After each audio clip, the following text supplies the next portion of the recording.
rubs the lotion on its skin, or else it gets the hose again. What is good, everyone? This is Kuzu Ranger coming at you from Japan. Today I've got a holiday episode, but first let me describe a few of the special events unique to Japan or lacking from the West. Valentine's Day. Despite Japan doing its best to filter out outside influence, Valentine's Day is a huge event here, just with very different concepts. This day is not meant to confess your secret crush on someone, no. Out of peer pressure, out of fear of looking bad, out of brainwashing, this day is basically female obligatory chocolate day. Women give chocolate to men nearly always without any romantic implication, just because everyone else is doing it. Valentine's Day is not only commercialized hardcore in Japan, but it's been stripped of all forms of sincerity, making it a dull and soulless event. Here, have some chocolate. Thanks. March 14th, White Day. Imagine if a random day was designated as Hallmark Day, where everyone was obliged to buy a Hallmark card. That's what it's like. This non-holiday was created by chocolate companies to ensure that men return the favor from Valentine's Day. In other words, buy, buy, buy. This should really be called Obligatory Chocolate Return Day.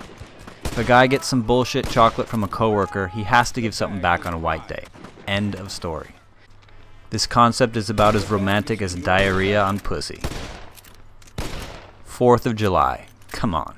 Japan couldn't give a shit about our Independence Day. But the good thing is that fireworks are entirely legal and incredibly common, as well as being very cheap. So I make sure to light up all sorts of cool fireworks and enjoy the smell of gunpowder in the air. Thanksgiving. Nope. What's really sad is that Japan doesn't even sell turkey. A grocery store will have 100 packages of shitty bologna, 2 to 3 salamis, but never any fucking turkey. Never. So the only option I have to celebrate in a somewhat Thanksgiving dinner fashion is to go to KFC or trek an hour to the closest Costco and buy a tiny imported frozen turkey breast for about 20 bucks. Halloween. Strike 3. Fuck off again. The strange thing to note is that Japan clearly recognizes this day for commercial purposes by promoting candies and events like Universal Studio theme parks. Yet in general, no one dresses up. There's absolutely no trick-or-treating either. In a good year, maybe 1 house out of 10 will be sparsely decorated, but nothing like how we do it in the US. Christmas. Here's another holiday Japan somehow managed to commercialize and remove all traces of its original values. First of all, the Japanese could give a fuck about their own religions, let alone Christianity. Yet Christmas Eve is by far the biggest date night in Japan. Guys take out their girlfriends to fancy dinners, give them some roses or presents, and scurry on down to their local love hotel to seal the deal. I don't even care if Japan has zero appreciation for the spirit of Christmas, but what gets me is that they have 2 fucking types of Valentine's Day, all but void of romanticism, yet somehow Christmas Eve is a time for intimacy and passion. I don't get it. Anyhow, let's move on to the official public holidays in Japan. January 1st. New Year's is Japan's most important holiday. Most people get around 3 to 4 days off, but it can vary. Quite different to the US, people go to their hometowns to be with immediate family and just chill out, almost exactly like our Christmas Day, minus the presents and decorations. There are also traditional homemade dishes typically stacked in decorative serving trays. And while I like nearly all Japanese food, the stuff served on New Year's are some of the worst tasting dishes possible.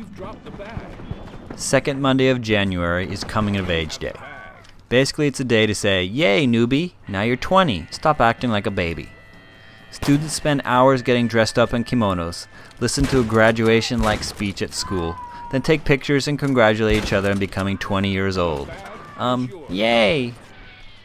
February 11th, Foundation Day. This is to reflect on the establishment of the nation, apparently dating back to 660 BC, to nourish a love for the country.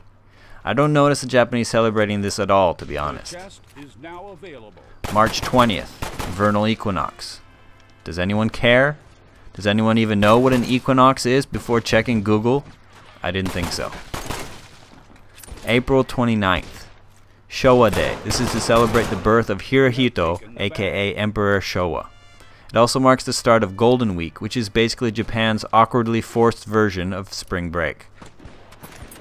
May 3rd, Constitutional Memorial Day. What is this day for? I really don't know. Is Japan remembering the Western-style constitution forced upon them by the Allied powers after their defeat in World War II? Or is this simply another bullshit holiday just to extend Golden Week? May 4th, Greenery Day, to commune with nature and be grateful for its blessings. Really? This is by far the most bullshit holiday in Japan despite its good intentions. Everyone knows it was created specifically to give Golden Week another day of uninterrupted holiday. May 5th, Children's Day. More appropriately, this is a day for boys where carp streamers are decorated throughout the city. Kids get to enjoy themselves almost like a costumeless, candyless Halloween, if that makes sense. Girls get a doll festival on March 3rd. The third Monday in July is Marine Day, a day of gratitude for the blessings of the oceans and for hoping of the prosperity of the maritime nation which is Japan. No. This is a much needed day to give people a day off after more than 2 months without a holiday, especially since so many workers are peer pressured or too scared to take a personal holiday. Third Monday in September is Respect for the Aged Day, to respect the elderly and celebrate long life. As with many of these holidays, the intentions are good, but I don't see anyone going out of their way to be nice. September 23rd, Autumnal Equinox Day. A day to honor one's ancestors and remember the dead, otherwise known as Go to Your Grandparents' Grave Day. People will travel across country to get to their hometowns, light up some incense, wash the tombstone, say some prayers, and leave anything from flowers to cigarettes to liquor, depending on the dead's preference. Second Monday in October is Health and Sports Day. Ironically, most kids have to go to school on this public holiday, but at least they get to have fun. Elementary schools hold sporting events like races, ball throwing contests, and a whole lot of cheering for their kids who come in last place. Junior high and high schools have these school spirit rallies with dance routines, bands, and sometimes big floats, which are kind of cool. November 3rd, Culture Day. When I worked for a private elementary school, kids spent the whole week preparing for cultural festival. They do things like decorate their room into a maze, haunted house, gaming room, treasure hunt, or whatever. There may also be things like parades on this day.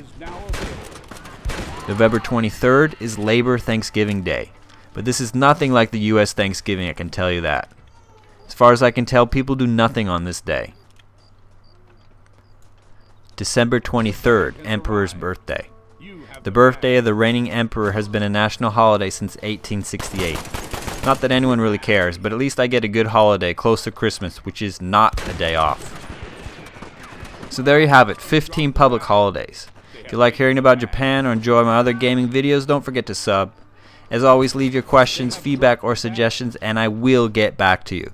This has been Kuzu Ranger. Booze.